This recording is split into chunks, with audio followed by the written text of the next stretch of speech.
tulimwambia kuje. Leo ni leo. Haya, hebu tuone wangapi wamekaribisha wageni wetu. Kwanza ni kutambua uwepo wa wageni wetu, nitawataja jina kwa jina. Nitaanza na kutambua kiongozi katika United Opposition, Mheshimiwa Kalonzo Musyoka, hapo na sisi hapa. Vilevile kiongozi wetu katika United Opposition, Mheshimiwa Fred Matiang'i, hapo hapa na sisi.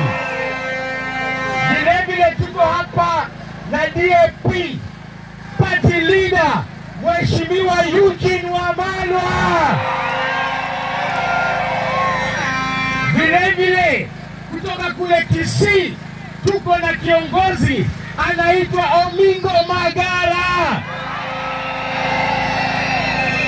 Tuko na wakili, sisi tumejipanga, tuko na mawakili wa kutosha.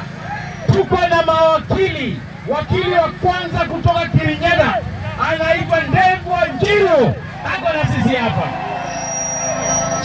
Vilevile tuko pia na wakili ambaye anawania kiti cha ubunge kule Westlands, anaitwa Nelson Havi, hapo na sisi hapa.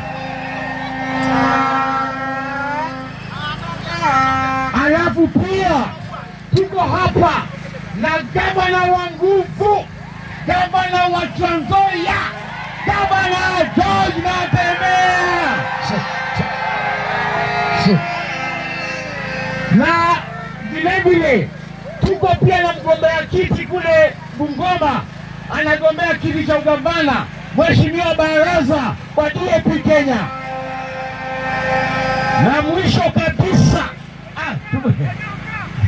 tuko hapa na mbunge wa Tetu, Mheshimiwa wa Victor, kwa hapa, mpigeni makofi.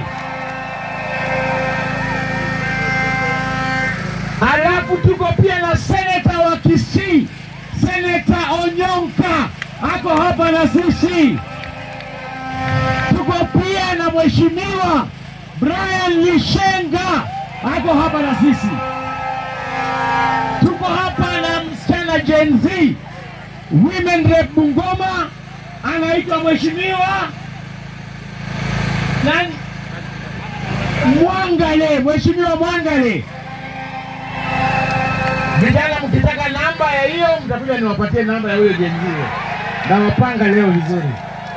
Na mwisho tuko hapa na bullfighter, kijana wetu, seneta wetu wa nguvu, Boni Khalwale.